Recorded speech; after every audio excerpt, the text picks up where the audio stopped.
Itu sebenarnya kan yang dipublish di story Teh Kartini itu nggak semuanya ya. Nggak. Tapi rata-rata yang orang curhatin paling banyak itu masalah apa? Masalah keluarga biasanya. Keluarga, karir, percintaan. Bahkan ada yang pengen mengakhiri hidupnya gitu ya. Serius? Dan mengirim foto-foto dia sedang menyakiti dirinya. Tuh pernah beberapa kali saya menerima.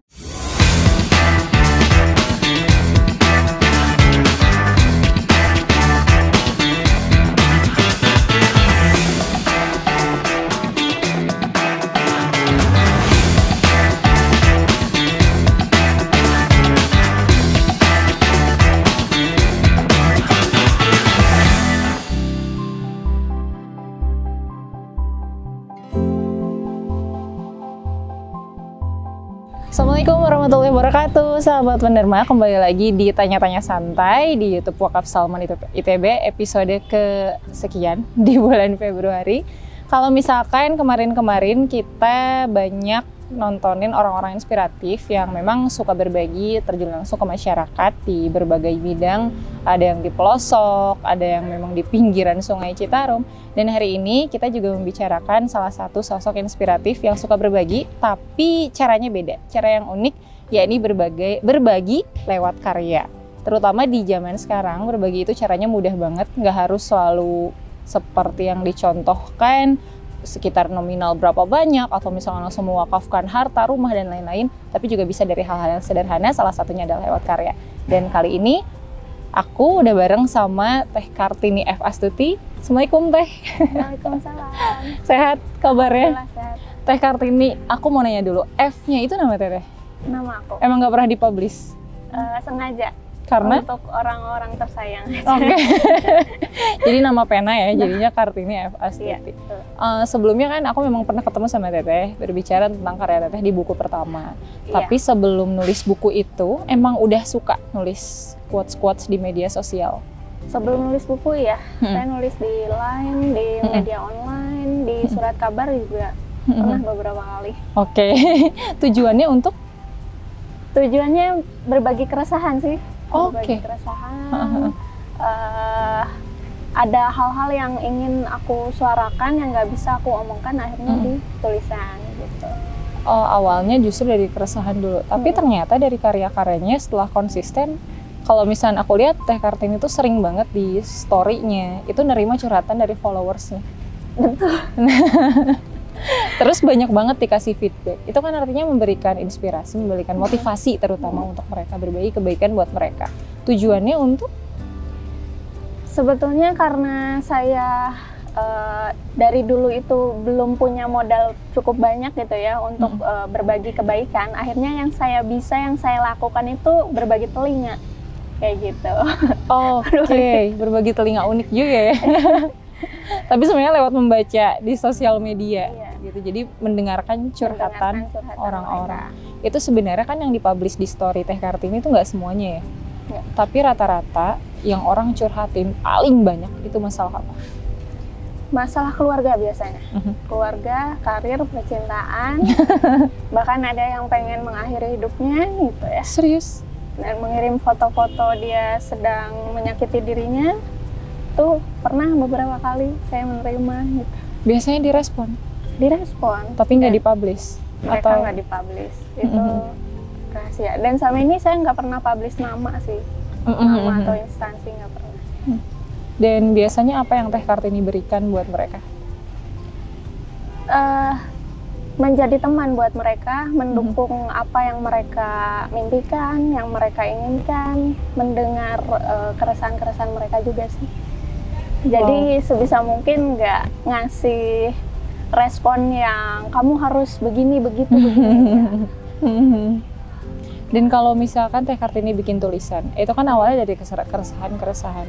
Itu ada nggak sih Teh bergeser niat, jadi ya memang ingin ngasih inspirasi sama orang banyak, atau misalkan berawal dari apa saja yang Teh Kartini rasakan aja gitu ditulis, atau gimana sampai sekarang? Bergeser niat dalam hal kebaikan tentunya ya. tadinya buat misalnya buat Allah, ternyata bukan gitu ya. Oh, mungkin. Itu memang dalam perjalanannya ada pergolakan seperti itu. Kadang-kadang saya berpikir, ini saya ngapain ya nulis-nulis karya buat orang banyak gitu kan. Beberapa kali tulisan saya viral juga gitu. Ini apakah untuk eksistensi saya atau eksistensi Allah di muka bumi gitu. Saya sering mempertanyakan itu sampai sekarang memang. Nah, saya coba lurusin niat lagi bahwa terkenalnya kita itu memang demi terkenalnya Allah gitu. Semakin kita jadi public figure, semakin kita bisa membuat orang figur sama Allah juga, itu kan. Iya. Itu yang saya pahami sampai sekarang. Bahkan saya sekarang kan menggeluti bisnis juga. Jadi ada orientasi gimana cara ekonomi saya baik, ekonomi umat baik, yang pada akhirnya kita bisa berbagi lebih banyak. Kayak gitu. Berbaginya jadi lebih banyak bidang. Sampai sekarang udah ada berapa followers? 65, saya lupa 65 ribu. Dan Teteh menganggap followers Teteh sebagai sahabat. Saya nggak pernah menganggap mereka fans atau followers, bahkan pengikut saya nggak pernah, karena sebagaimana Nabi kita mencontohkan, beliau itu nggak pernah menganggap dirinya guru. Beliau menganggap dirinya sebagai sahabat, orang-orang di sekelilingnya sahabat gitu. Ayo kita bergerak bareng, bukan kamu harus kesini ngikutin aku, enggak. Gitu. Oke. Dan kalau misalkan bergerak bareng, ini kan berarti ada sesuatu yang Teh Kartini ingin lakukan bersama dengan orang-orang tersayang, atau misalnya dengan sahabat-sahabat Teh Kartini. Teh Kartini ingin membuat sesuatu apa nih Teh? Pergerakan bersama, ini apa, menuju kemana, dan lain-lain? Oke, pertanyaan bagus ya. Menuju kemana? Sebetulnya ada cerita ya di Salman. Dulu aku kan seringnya nongkrong di sini. Iya. Waktu masih kuliah.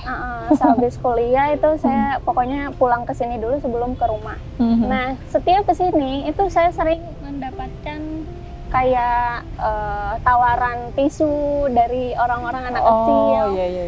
Nah, saya berpikir gimana caranya saya nggak hanya memberikan sesuatu buat mereka, gitu. Gimana caranya mereka juga bisa ingat dari mana sesuatu ini, bukan dari saya. Gitu. Karena kalau kita berpikir bahwa berbuat baik itu dari kita, maka kita akan membuat orang lain bergantung ke kita. Betul? Iya, jadi benar. kenapa sampai hari ini mungkin banyak yang berdatangan ke Salman nyari bantuan ke sana ke sini gitu ya. Ya mungkin karena kita membuat mereka tidak mandiri gitu. Nah, saya setiap kali anak kecil datang ke saya, Kak, ini bunganya mau beli gak, Rp5.000 dan sebagainya. Saya tanya, kamu udah sholat belum? Ini saya kasih ya, tapi ingat ini dari Allah. Gitu. Jadi alasan saya berbuat baik itu bukan demi orang-orang dekat sama saya, tapi demi orang-orang dekat sama Allah. Gitu. Ini yang dilakukan Nabi. Beliau memerdekakan budak, beliau berbuat baik pada pengemis buta. Semua dia lakukan kebaikan itu demi dakwah. Jadi itu yang saya sering, jangan sampai kita tuh memanjakan orang lain gitu dengan kebaikan kita. Kita harus berpikir lebih cerdas lagi, termasuk ya kayak wakaf, zakat, segala macam itu ya kita berpikirnya bukan hanya untuk bikin orang akhirnya sejahtera saja, tapi bagaimana mereka ingat mereka disejahterakan siapa, yaitu Allah. Jadi berbagi tapi tidak memanjakan. Ya. Itu pernah gitu. Memang Kak sebelumnya ada yang membuat orang ketika Kakak mencoba berbagi, Teh Kartini berbagi, ada yang jadi bergantung? Beberapa kali ada, sejujurnya ada. Sampai saya saya juga pusing juga ya dengan banyaknya DM kayak, Kak, aku ada hutang, boleh gak Kakak bantu saya untuk lunasin hutang saya? Kak, saya ada biaya kuliah yang harus dilunasi, saya pinjam dong uang sekitar 500 juta, ya saya kasih. Tapi kemudian mereka pergi gitu, di blok akun saya dan sebagainya. Nah, makanya kayak, aduh, ini kita ngasih hati, hati, tapi ya yang mereka lakukan ya seperti itu. Dan gitu. sampai sekarang jadinya kalau misalnya ada yang DM langsung to the point kayak gitu? Enggak saya gubris. Saya lihatnya dia cari Allah atau cari saya. Oke. Kalau cari Allah, saya bisa aja berbuat baik, tapi jangan bergantung sama saya. Karena saya limit gitu, ada limitnya, ada terbatasnya gitu. Tapi kalau Allah enggak kan. Oh, oke, wow. Jadi memang zaman sekarang memang aksi orang berbagi itu macam-macam. Berbagi juga kita harus lihat polanya ya kayak. Betul. Nggak bisa asal ngasih karena kita juga harus lihat penerima manfaatnya seperti apa. Dan sesederhana lewat karya, kalau misalkan TKT-nya kan banyak nih bikin quotes-quotes kayak gitu. Nah, ada nggak pengalaman Teh Kartini soal ketemu nih orang di media sosial, tapi ternyata yang awalnya cuman ya udah iseng aja gitu, tapi awalnya malah jadi, akhirnya malah jadi teman baik berkepanjangan, itu ada nggak? Cukup banyak ya yang kayak gitu. Saya tidak ingat berapa orangnya, tapi yang paling saya ingat sih yang sekarang jadi manajer saya ya. Karena beliau kan asalnya membaca satu tulisan di Line, terus dia share, dia kasih lihat ke teman-temannya, terus dengan kata-katanya saya ingin ketemu orang-orang dengan circle sebaik ini, karena di situ aku cerita tentang bagaimana tentramnya aku sholat jamaah dengan orang-orang baik gitu ya. Nah terus dia ngiri, akhirnya itu di repost dan sampai akhirnya dia ketemu circle yang sama gitu ya, yang saya ceritakan. Ya terus akhirnya dengan sebuah kegiatan teman cerita waktu itu komunitas saya sendiri, itu dia membantu. Nah kebaikan itu ternyata benar kata Allah di surat Al-Baqarah 260 ya, dikatakan bahwa kebaikan itu seperti benih yang akan keluar daripadanya itu 7 tangkai. Dari 7 tangkai keluar juga 100 biji. Nah artinya berkali lipat. Dan saya rasakan betul ketika dia berbuat baik ke saya gitu ya. Berbuat 1 kali kebaikan, mengangkat kardus dari lantai 1 sampai lantai 5. Terus saya impress ya, saya terkesan sekali gitu sama cara beliau. Terus saya ajak ketemuan lagi di Salman waktu itu, ketemu terus akhirnya beliau bertanya, bisa nggak saya membantu Teteh dalam dakwah. Dari situ sampai sekarang jadi partner dalam berjuang itu. Dan sekarang punya beberapa teman baik yang tadi sempat disebut teman cerita. Teman cerita. Itu boleh diceritain sedikit teman cerita. Mungkin awal nama teman ceritanya motivasinya dari karena banyak yang curhat ya. Banyak yang curhat. Dan lebih jelasnya teman cerita itu apa nih, Teh? Teman cerita itu komunitas berbagi sebetulnya. Berbagi tentang problematika kehidupan anak muda biasa. Tetapi dilihat dari cara pandang spiritual dan empati. Jadi kita nggak mau sekedar empati dan nggak mau sekedar spiritual. Kenapa? Karena orang sering memisahkan itu. Jadi orang terlanjur ingin empati gitu ya, sampai akhirnya mengesampingkan Allahnya. Dan Allah katakan juga bahwa sebenarnya kita itu harus berbuat baik dan benar gitu ya. Maksudnya kesabaran dan kebaikan itu tuh harus beriringan. Kesabaran dan kebenaran itu harus beriringan ya, kata Allah. Maka ya teman cerita itu hadir di situ. Dia nggak sekedar empati, tapi juga mengajak kepada Allah, dan nggak sekedar dakwah, tetapi kemudian kita nggak pernah ngejudge orang yang berbuat salah atau berbuat dosa gitu. Jadi di situ sih teman cerita hadir karena keresahan kita juga banyak kita lihat ya, kita nggak pungkiri gitu, banyak pendakwah yang nggak empati gitu, dan banyak orang yang humanis tapi belum mengajak kepada Allah. Dan teman cerita mencoba menggabungkan itu. Karena itu. Orang ada yang banyak yang sekarang masalah, misalnya kesehatan mental udah aja. Terus beda sama urusan agama gitu kan, nggak bisa disatuin dan lain-lain. Tapi kalau teman cerita menganggapnya ini adalah sesuatu hal yang justru saling menunjang ya. Saling menunjang.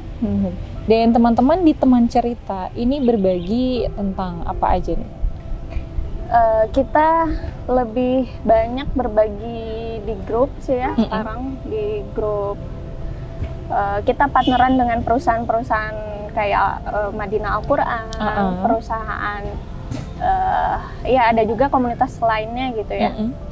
Untuk kita berkolaborasi, menciptakan sebuah ruang di mana orang tuh bisa dengan jujur mengatakan permasalahan hidupnya dan memberikan solusi gitu. Jadi kita melatih orang-orang jadi pendengar yang baik juga.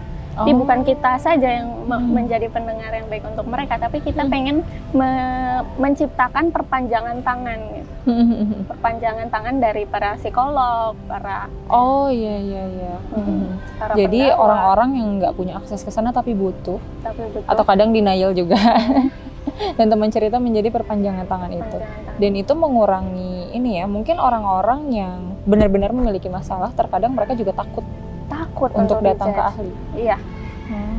Biaya mahal biasanya. Benar-benar. Keluar udah disangka orang gila.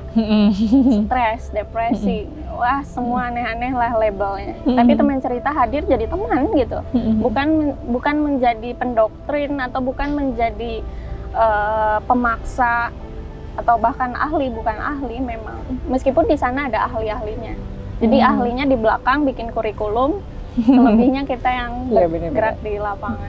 Jadi sesederhana merangkul teman itu juga salah satu bentuk aksi berbagi. Bentuk aksi berbagi. Keren banget. Nah terus tentang aksi berbagi, ini kan memang aku ngelihat nih TKT ini juga banyak melakukan aksi sosial ini ke masyarakat. Kita nggak akan bahas aksinya itu apa aja, tapi apa yang Teh Kartini rasain ketika memang terjun ke teman-teman di masyarakat, di penduduk masyarakat dan lain-lain, melakukan kebaikan ke mereka secara langsung. Yang Teh Kartini rasakan ini apa aja?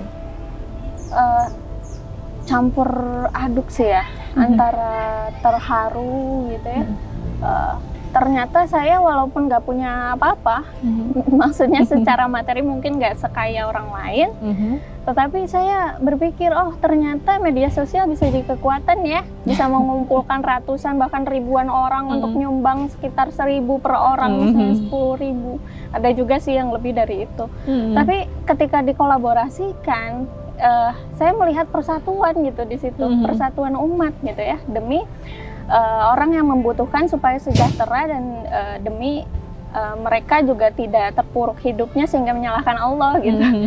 Di situ saya terharu, dan yang paling terharu itu ketika saya menemukan ada salah seorang penerima manfaat ya, namanya Azmi. Jadi dia nggak bisa dengar, nggak bisa ngomong juga.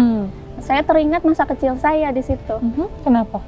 Saya nggak bisa berbicara secara lancar gitu dulunya. Saya sangat-sangat pendiam. Tapi ketemu Azmi yang dia indranya terbatas, kena spektrum autism juga gitu ya. Saya sih nggak separah itu, tapi melihat Azmi saya kayak merinding aja gitu.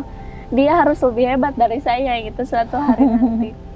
Itu sih dulu bantu Azmi karena apa ya, dia butuh alat bantu dengar gitu. Dan alhamdulillah dari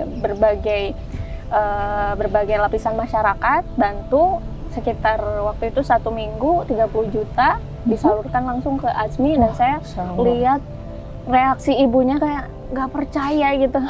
Ini beneran Azmi bisa dengar lagi. Jadi dia nggak punya kemampuan untuk cari alat itu. Itu sih yang saya terharu itu. Bahagianya nular nggak? Bahagianya sangat nular. Sangat nular.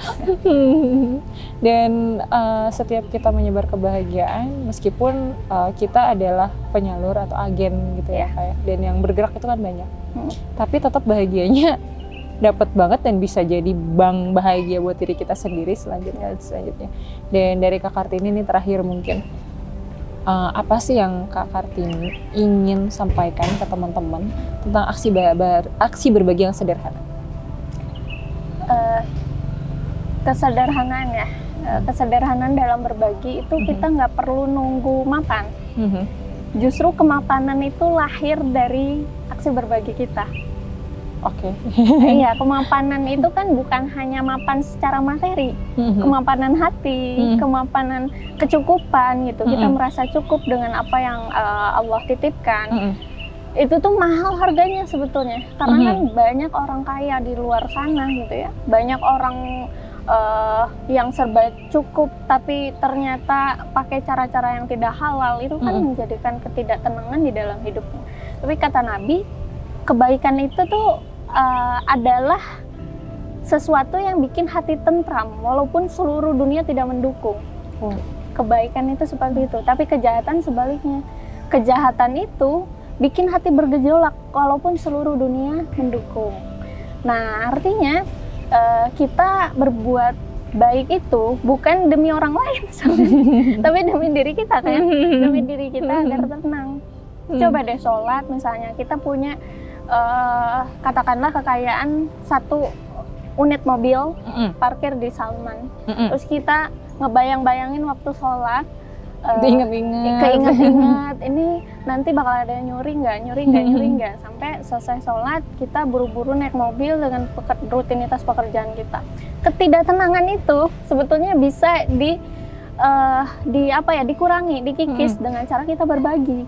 Ketika kita menyedekahkan mobil itu di jalan Allah, entah itu kita sewakan kepada orang yang butuh, entah kita misalnya pinjamkan ke temen yang memang memerlukan untuk persalinan gitu ya, dan sebagainya. Ada banyak cara, ada banyak cara. Nah, kesederhanaan itu bisa dimulai daripada kita punya apa, itu kita bagikan. Kita punya apa? Kita punya misalnya tenaga nih, kita nggak punya 1 rupiah pun di dompet kita, tapi kita punya tenaga, kita bisa peluk orang lain loh.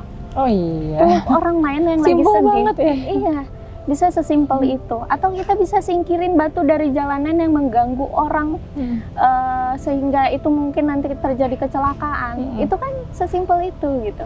Dan dari hal-hal sederhana itu Allah itu tersenyum kepada kita, dan mungkin juga bisa dibukakan jalan-jalan menuju kemaslahatan seluas-luasnya gitu dari hal-hal sederhana demikian.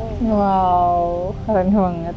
Apapun itu bisa jadi aspek buat berbagi. Sesederhana tenaga, pendengaran, mata juga bisa jadi sedekah. Betul. Dan banyak sekali ucapan-ucapan kita juga bisa jadi aksi kebaikan buat orang lain. Dan hari ini kita belajar bahwa bukan nunggu kita punya apa dulu, tapi apa yang kita punya adalah sesuatu yang bisa menjadikan kebaikan, dan kebaikan itu bisa menjadi bahagia yang beribu-ribu kali lipat buat kita, dan kebaikan juga di masa depan. Sampai ketemu di TTS berikutnya.